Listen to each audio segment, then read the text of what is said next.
ஓம் ஸ்ரீ மகாபெரிவா சரணம். மகாபெரிவா மகிமையில் இன்னைக்கு ஒரு அருமையான அற்புதம் சொல்லலான் இருக்கேன்.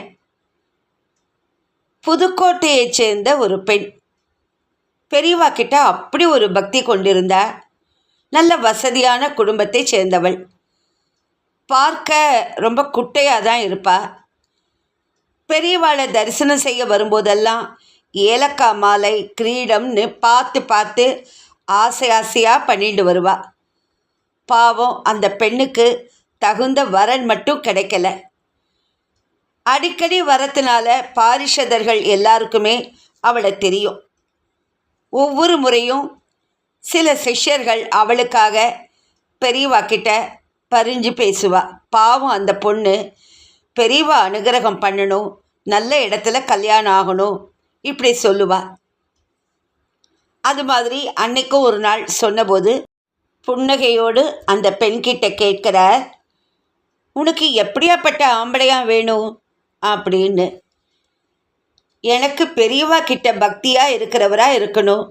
ஏழையாக இருந்தாலும் சரிதான், குடுமி வச்சுருந்தாலும் சரிதான், அழகாக இருக்கணும்னு கூட அவசியம் இல்லை பெரியவா இப்படி சொல்கிறா அந்த பெண். கொஞ்ச நாள் கழித்து காமாட்சி கோவிலில் பெரியவா எல்லாருக்கும் தரிசனம் கொடுத்துட்டுருந்தார். அப்போ அந்த பெண் அங்கு வந்தாள். வழக்கம் போல அந்த பாரிஷதரும் தன் சிபாரிசு பிரார்த்தனையை செய்தார். பெரியவா சிரிச்சுண்டே அவர்கிட்ட, சரி, நான் அனுகிரகம் பண்ணுறேன், நீ இப்போவே ஏதாவது ஒரு பையனை அழைச்சிட்டு வா, கல்யாணத்துக்கு ஏற்பாடு பண்ணுறேன். பெரியவா இந்த மாதிரி சொன்ன உடனே பாரிஷதர் பெரியவாளின் அளப்பரிய மகாபக்தியை அறிந்தவர். அதனால் கொஞ்சம் கூட தயங்கவே இல்லை. இப்போவே போய் எப்படி அழைச்சிட்டு வர முடியும்னு கேட்க கூட இல்லை. ஆனால் கீழே இறங்கி அங்கே இங்கே தேடிக்கொண்டிருந்தார். யாரை? அந்த பெண்ணுக்கான வரனை. மகா ஆச்சரியம்! பெரியவாளை தரிசனம் பண்ண கும்பகோணத்தைச் சேர்ந்த ஒரு ஆடிட்டர் பையன் நின்றுருந்தான் அந்த இடத்துல.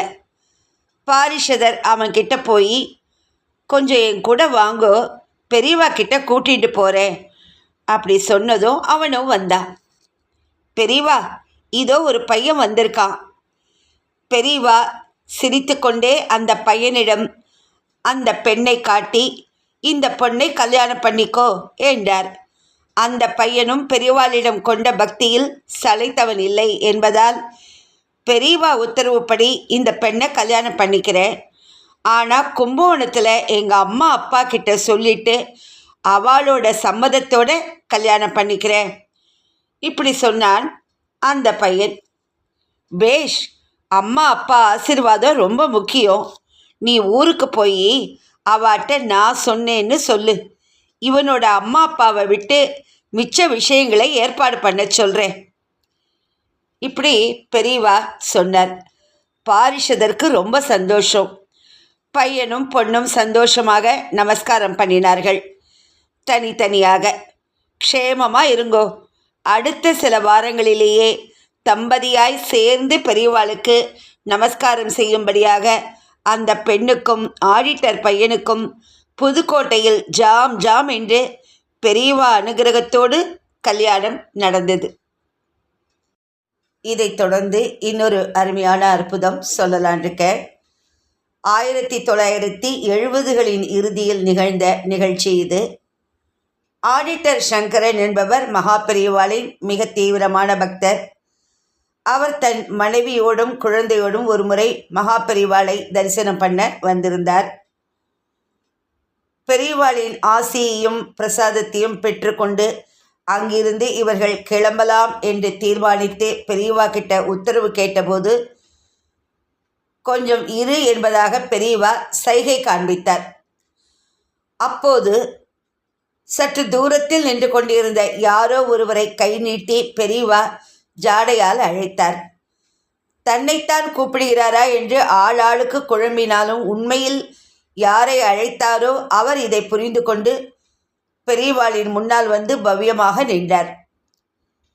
பெரியவா ஜாடை காட்டி அழைத்தவர் கும்பகோணத்தில் இருக்கும் ஒரு சமையல்காரர். அவர் மனைவியும் பக்கத்தில் நின்றிருந்தார். ஏழ்மையின் கோலம் இருவரின் முகங்களிலும் எழுதப்பட்டிருந்தது. சமையல்காரரை பார்த்து என்ன விஷயம் என்பதாக ஜாடை மூலம் கேட்டார் பெரியவா. பதில் சொல்ல துவங்கும் முன் சமையல்காரர் கண்களிலிருந்து தாரை தாரையாக நீர் கொட்டியது. அவருடன் இருந்த மனைவியும் அழ ஆரம்பித்தார். சங்கரன் குடும்பத்தினர் உட்பட அங்கு இருந்த எல்லா பக்தர்களும் தர்ம சங்கடப்பட்டனர். பசுமாடுகள் கட்டப்பட்டிருந்த கொட்டடிக்கு பக்கத்தில் ஒரு கீற்று கொட்டகைக்குள் சிவஸ்வரூபமாக அமர்ந்திருந்தார் பெரியவா. சமையற்கார தம்பதியரின் கண்களில் ஏதோ ஒரு ஏக்கம் குடிகொண்டிருந்தது. இந்த பகவானின் சன்னதியில் தங்களது பிரார்த்தனை நிறைவேறுமா என்கிற சுயநலம் கலந்த எதிர்பார்ப்பு அவர்கள் முகத்தில் அப்பட்டமாக தெரிந்தது. கூடியிருந்த பல பக்தர்களின் உதடுகளோ ஜெய ஜெய சங்கர ஹரஹர சங்கர கோஷத்தை விடாமல் எழுப்பிக்கொண்டே இருந்தன. பெரியவாளுக்கு பக்கத்தில் போன உடனே அந்த மகானுக்கு முன்னால் உடல் குறுகி பவ்யமாக நின்றார்கள் கும்பகோணம் தம்பதியர். என்ன என்பது போல ஒரு மந்தகாசமான புன்னகையுடன் அவர்களை சற்றே குனிந்து பார்த்தார் அந்த மகான். அழைத்தவருக்கு தெரியாதா என்ன அருள வேண்டும் என்று? இதெல்லாம் அவருடைய லீலைகள்தானே. நெக்குருகி போனார்கள் சமையல்கார தம்பதியர். இங்கு வந்த பிறகு, இந்த பக்தர்கள் கூட்டத்தை பார்த்த பிறகு தாங்கள் வந்த காரியம் நிறைவேறாது போலிருக்கிறது. அதனால் அந்த தெய்வத்தின் திருமுக தரிசனத்தை எங்கேயாவது ஒரு மூலையில் நின்று பார்த்துவிட்டு ஊருக்கு புறப்பட்டு போய்விடலாம் என்று இருந்த அவர்களுக்கு 1 கோடி ரூபாய் கொடுத்தாலும் கிடைத்திராத அருட்பார்வை கிடைத்துவிட்டது. பட்டுப்புடவைகளும் பளபள நெக்லஸுமாக திரண்டு நிற்கும் கூட்டத்தில் பெரியவாளின் பக்கத்தில் சென்று மனம் குளிர அவரை தரிசனம் செய்ய மாட்டோமா என்று அந்த ஏழை தம்பதியர் அப்போதுதான் வாய்விட்டு தங்களுக்குள் பேசிக்கொண்டிருந்தனர். அந்த பேச்சு முற்று பெறுவதற்குள் பெரியவாளிடமிருந்து அழைப்பே வந்துவிட்டது. இந்த சந்தோஷத்தில் திளைத்து கொண்டிருந்த அந்த ஏழை தம்பதியரால் எந்த ஒரு வார்த்தையும் பேச முடியல. குழறியது, கண்களிலிருந்து கண்ணீர் கொட்டுறது. பேசுங்கோ, பெரியவா உங்களை இங்கே வரவழைச்சிருக்காரே, உங்கள் கோரிக்கை என்னன்னு அவர்கிட்ட சொல்லுங்கோ என்று பெரியவாளுக்கு உதவியாக இருந்த சீடன் ஒருவன் தம்பதியரை பார்த்து உத்தரவாக சொன்னான். பிறகு தான் கையில் வைத்திருந்த ஒரு மஞ்சள் பைக்குள் கைவிட்டு 4 மூலைகளில் மஞ்சள் தடவியிருந்த திருமண பத்திரிகை ஒன்றை எடுத்து பெரியவா சன்னிதானத்தில் சமர்ப்பித்தார். கூடவே கஷ்டப்பட்டு தான் வாங்கிய 1/2 டஜன் வாழைப்பழத்தையும் 2 சாத்துக்குடிகளையும் எடுத்து பத்திரிகையின் மேல் வைத்தார். பிறகு கையெடுத்து கும்பிட்டனர் அந்த தம்பதியர். சாஷ்டாங்கமாக விழுந்து நமஸ்கரித்தார்கள். ஆசி வேண்டி அந்த பரபிரம்மத்தின் திருக்கண்களையே ஏக்கத்தோடு பார்த்தபடி நின்றிருந்தார்கள். என்னவோ கேட்க வேண்டும், தன் தேவையை சொல்ல வேண்டும் என்று அந்த வேளையில் மனதில் தோன்றினாலும் இந்த திவ்ய தரிசனம் கிடைத்த சந்தோஷத்தில் தங்கள் மனதில் உள்ளதை வெளிக்காட்டிக் கொள்ள முடியவில்லை. மகானை நோக்கி கூப்பிய கரங்கள் அப்படியே இருக்கின்றன.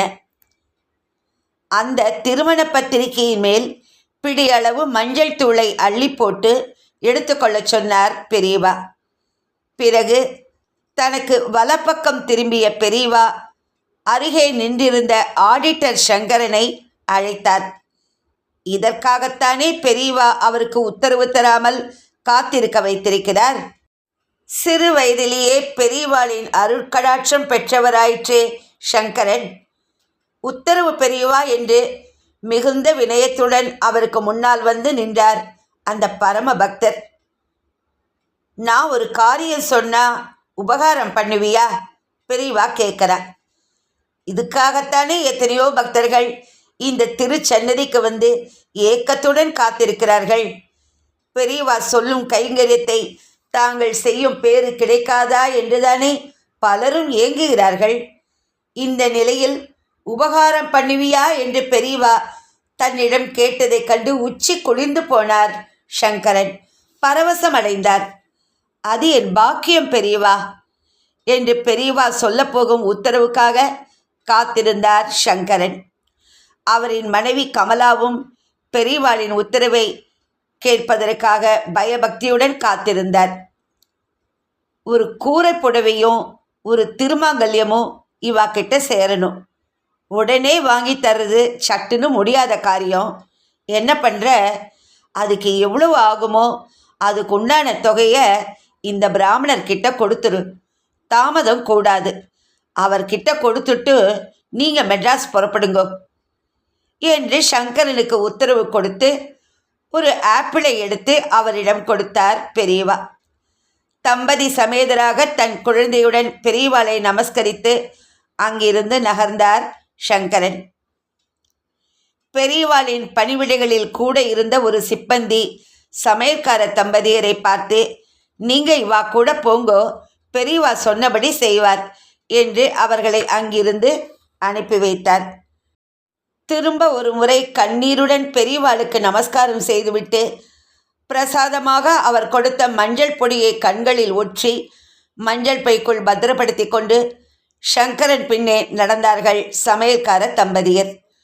கூட்டம் குறைவான ஓரிடத்துக்கு வந்ததும் தன் சட்டை பைக்குள் கைவிட்டு 10-100 ரூபாய்களை எடுத்து அந்த சமையல்காரரிடம் கொடுத்தார் சங்கரன். உங்கள் கிரகத்தில் நடக்க போகிற கல்யாணத்துக்கு பெரியவா அனுகிரகப்படி இந்த 1000 ரூபாயை நான் சந்தோஷமாக கொடுக்குறேன். உங்கள் குடும்பம் அமோகமாக இருக்கணும் என்று கண்கள் பணிக்க சொன்னார் சங்கரன். அவ்வளவுதான். அதுவரை எதுவும் பேசாமல் இருந்த அந்த கும்பகோணம் சமையல்காரர், பெரியவா சத்தியமான தெய்வம், கண்கண்ட தெய்வம், இல்லைன்னா எங்கள் மனசில் இருக்கிறத புரிஞ்சுண்டு உங்கள் மூலமாக இப்படி ஒரு ஒத்தாசையை அவர் பண்ணியிருப்பாரா என்று உடைந்த குரலில் சங்கரனிடம் சொன்னார். சமையற்காரரின் மனைவியும் இந்த உதவியை கண்டு பூரித்த மனதுடன் குரல் உடைந்தார். ஒருவாறு நிதானித்த பின் தன் கதையை சங்கரனிடம் சொல்லத் தொடங்கினார் அந்த சமையல்காரர். எனக்கு சொந்த ஒரு கும்பகோணம், நலபாகம்தான் என் தொழில். என் வேலைகளுக்கு இவளும் கூடமாட ஒத்தாசை பண்ணுவா. எனக்கு 4 பொண்ணுங்க. பகவான் ஏன் தான் எங்களுக்கு இப்படி ஒரு சோதனையை கொடுத்தான்னே தெரியல. எவ்வளவோ சிரமப்பட்டு உழைச்சாலும் கைக்கு வர காசு வாய்க்கு தான் சரியாக போகுது. இந்த நிலைமையில் பெரிய பொண்ணுக்கு கல்யாணம் பண்ண வேண்டிய வயசு வந்துடுத்து. ஒரு வரனும் இவளுக்கு தோதா வந்தது. பையன் வைதீகம் பார்த்துட்டுருக்கான். பேசியதில் 2 குடும்பத்துக்குமே பிடிச்சு போச்சு. மனசு பிடிச்சு போச்சு. அடுத்து பணம் வேணுமே. எதையானும் உருட்டி புரட்டி கல்யாணத்தை நடத்தி ஆகணுமே. மாப்பிள்ளை வீட்டுக்காரா என்ன கண்டிஷன் சொல்ல போகிறாளோன்னு கவலையோடு இருந்தேன். அப்போ மாப்பிள்ளையோட தகப்பனார், உங்களை பற்றி 4 இடத்துல விசாரித்தேன், கஷ்டப்பட்டாலும் ரொம்ப கண்ணியமாக வாழ்ந்து வர குடும்பம்னு எல்லாரும் சொன்னா. உங்கள் பொண்ணை சந்தோஷமாக எங்கள் கிரகத்துக்கு அனுப்புங்கோ. உங்கள் சார்பாக ஒரே ஒரு கூரைப்புடவையும் திருமாங்கல்யமும் மட்டும் வாங்கி கொடுங்கோ. மற்றபடி கல்யாணத்துக்கு உண்டான எந்த செலவை பற்றியும் கவலைப்படாதீங்கோ. பொண்ணை மட்டும் கூட்டிட்டு வாங்கோ, எல்லாத்தையும் நானே பார்த்துக்கிறேன்னு நெகிழ்ச்சியாக சொன்னார். சடார்னு அவரோட கால்லையே விழப்போயிட்டேன். அவர் கோபப்பட்டு, இந்த மாதிரி எல்லாம் நீங்கள் பண்ணக்கூடாது, தெய்வத்தோட காலில் விழுங்கோ, முடிஞ்சா காஞ்சிபுரம் போய் பெரியவா காலில் விழுங்கோ. உங்கள் சம்பந்தம் அமைஞ்ச உடனே இதுதான் எனக்கு தோணித்து. என் மனசில் உள்ளதை அப்படியே சொன்னேன் அப்படின்னார். சரி, எப்படியாவது கஷ்டப்பட்டு ஒரு கூரைப்புடவையும் திருமாங்கல்யமும் வாங்கலான்னா அது கூட எனக்கு வக்கு இல்லை. என்னை நம்பி யாரும் கடன் தரலை. பொண்ணு கல்யாணத்துக்கே இப்படி கஷ்டப்படுறோமே, இன்னும் அடுத்தடுத்து 3 பொண்ணுங்க இருக்காளேன்னு தவிச்சு போயிட்டேன். இந்த நேரத்தில் தான் காஞ்சிபுரம் போயிட்டு பெரியவாளை தரிசனம் பண்ணிட்டு கூரைப்புடவைக்கும் திருமாங்கல்யத்துக்கும் ஒரு விஞ்ஞாபனம் வச்சுட்டு வரலான்னு முடிவெடுத்தோம். கும்பகோணத்துலேருந்து பஸ் ஏறி விழுப்புரம் வந்து அங்கேருந்து காஞ்சிபுரம் வந்து சேர்ந்தோம். பெரியவா ஸ்ரீமடத்தில் இல்லை, தேனம்பாக்கத்தில் இருக்காருன்னு தகவல் சொன்னா.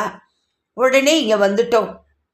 என்னோட சம்பந்தி என்கிட்ட கும்பகோணத்தில் சொன்ன விஷயத்த மகா பெரியவா இங்கே உங்கள் மூலமாக அனுகிரகம் பண்ணின உடனே என்னால் தாழ முடியல. அந்த கருணை தெய்வத்தோட அருள் விளையாடலை நினச்சி உருகிட்டேன். தன்னோட ஒரு பக்தனுக்கு என்ன தேவை, அவன் எதுக்காக இந்த சன்னதியை தேடி வந்திருக்கான்னு தன் ஞான திருஷ்டியால் தெரிஞ்சுண்டு எங்களோட கவலையை போக்கி என் பொண்ணோட கல்யாணத்தை நடத்தி கொடுத்துருக்காளே பெரியவா. இப்படி சொல்லி முடித்தபோது அந்த சமையற்காரர் கண்ணீரை அடக்க முடியாமல் உடல் சரிந்து அப்படியே உட்கார்ந்து விட்டார். அவர்களுக்கு ஆறுதல் சொல்லி தேற்றிவிட்டு கும்பகோணம் புறப்படுவதற்கு ஏற்பாடு செய்தார் ஆடிட்டர் சங்கரன். ஒரு ஏழையின் திருமணத்துக்கு தன்னை உதவ வைத்திருக்கிறாரே என்று பரபிரம்மத்தின் சன்னதியை இருந்த இடத்திலிருந்தே வணங்கிவிட்டு சென்னைக்கு புறப்பட்டார். ஒரு ஏழை பெண்ணின் கல்யாணத்துக்கு நம்மால் முடிஞ்ச அளவு உதவுறதே பெரும் பாக்கியம். அதுவும் மகா பெரிவா சொல்லி உதவி செய்யும் பேரு கிடைத்தது என்றால் அது எப்பேற்பட்ட சுகம். இது ஆடிட்டர் சங்கரன் குடும்பத்தினருக்கல்லவா கிடைத்திருக்கிறது. ரொம்ப ஒரு அருமையான அற்புதம். ஹர ஹர சங்கர, ஜெய ஜெய சங்கர, ஹர ஹர சங்கர, ஜெய ஜெய சங்கர. ஓம் ஸ்ரீ மகாபெரிவா சரணம். நமஸ்காரம்.